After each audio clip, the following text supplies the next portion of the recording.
हाँ जी दोस्तों, ये सीरीज़ मैं जो बनाने जा रहा हूँ ये हाइपरटेंशन पे है या हाई ब्लड प्रेशर पे है। और आजकल के जो नौजवान हैं उनको भी ब्लड प्रेशर होना शुरू हो गया है। और ब्लड प्रेशर होने से पहले जब आप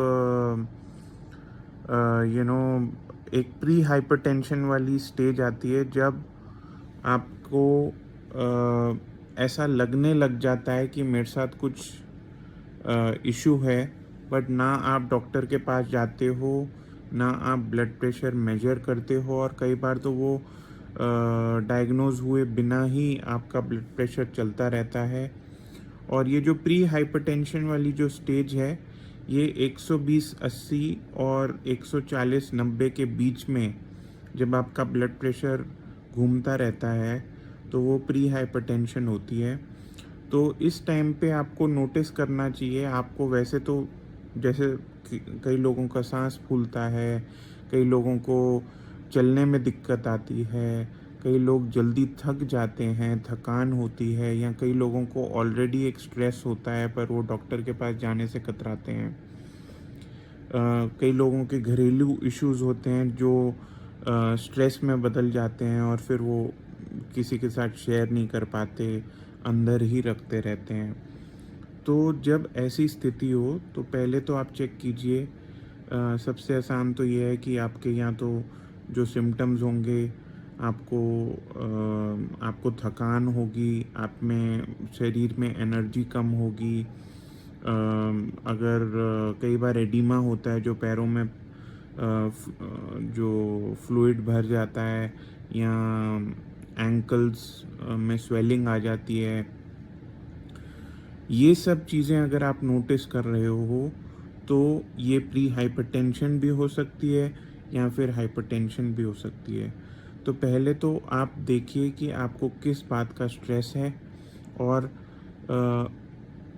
आम तौर पे मैंने ये देखा है कि स्ट्रेस यूजुअली बात करने से, बात को किसी पे डालने से, जो अंदर का गुब्बार है उसको किसी और पे डालने से, किसी और को सुनाने से वो स्ट्रेस लगभग लगभग ख़त्म हो जाता है।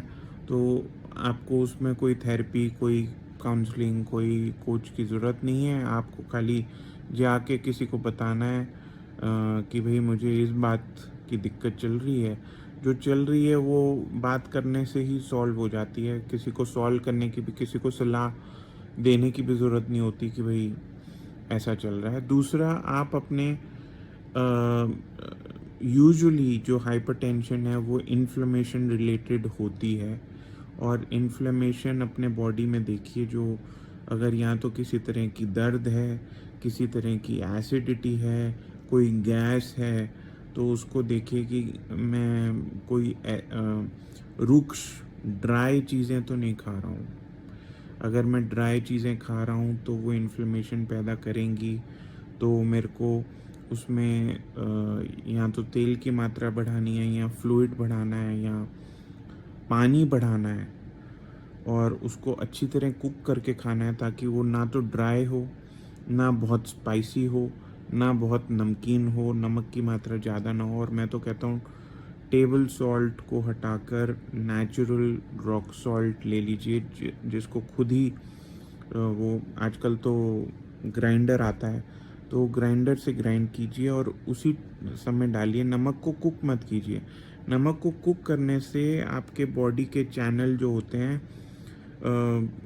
अगर आपको नहीं भी समझ आती कि चैनल क्या होते हैं या स्रोत क्या होते हैं तो छोड़ दीजिए, बट आपकी बॉडी में ब्लॉकेजेस आ जाती हैं नमक को कुक करने से। तो कोशिश कीजिए कि जितना भी खाना आप बनाते हैं उसमें नमक सबसे लास्ट में डालें, और वो भी रॉक सॉल्ट ग्राइंड करके ऊपर से डालें।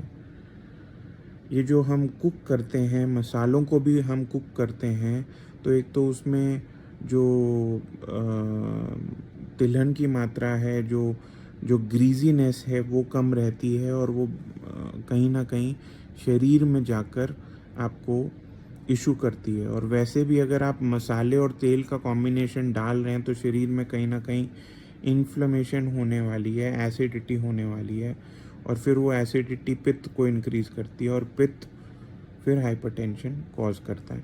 नॉर्मली लोग सोचते हैं कि भाई ब्लड प्रेशर तो उनको होता है जो मोटे होते हैं, ब्लड प्रेशर उनको होता है जो एक्सरसाइज नहीं करते, वो कफ रिलेटेड डिसऑर्डर्स हैं, ठीक है। पर पित्त रिलेटेड हाइपरटेंशन या पित्त रिलेटेड ब्लड प्रेशर जो होता है वो यूजुअली इन्फ्लेमेशन से होता है, या यूजुअली बहुत सारी हीट प्रोड्यूस होती है बॉडी में, उस वजह से होता है, और इवन स्ट्रेस रिलेटेड होता है। तो इसको आप ध्यान रखिए, नमक को रिप्लेस कर दो, और बाकी जिस चीज़ का स्ट्रेस है किसी के साथ शेयर करो, आगे बढ़ो।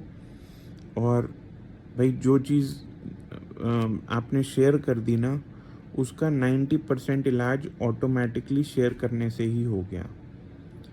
और ये चैनल पे मैं आयुर्वेद को सिंप्लीफाई करने वाला हूँ। मैं डॉक्टर नहीं हूँ, पर जो डॉक्टर आपको टाइम नहीं दे पाते हैं और बताते नहीं हैं, टाइम ना होने की वजह से, वो मैं आपको बताने वाला हूँ। और जो चीज़ें आपको ये सीधा वो इलाज पे ले जाते हैं, मैं ये बताने वाला हूँ कि वो होती क्यों है। इलाज तो आप कर ही लोगे इधर उधर से पूछ के, बट वो होती क्यों है ये जानना ज़रूरी है, ताकि वो पहले तो उसको रोका जाए ना कि जिस वजह से हो रही हैं। तो ये चैनल को आप सब्सक्राइब कर लीजिए, और वो बोलते हैं ना बेल आइकन पे क्लिक कर लो और लाइक कर लो, ये सब कुछ कर लो, ताकि जब आपको मैं नए वीडियोस डालता हूँ तो आपको धीरे धीरे स्टेप बाय स्टेप एक करके एक एक स्टेप लेकर आपको ये समझ आए कि जो प्रकृति में चीज़ें हैं उनका ना तो आप फ़ायदा उठा रहे हो, और वो चीज़ें किस वजह से हो रही हैं, कौन से यूनिवर्सल प्रिंसिपल्स हैं जिस वजह से वो हो रही हैं, तो उनको जानना ज़रूरी है। तो अगले वीडियो में मिलूँगा, तब तक आप इसको सब्सक्राइब कर लो, ठीक है। Thank you.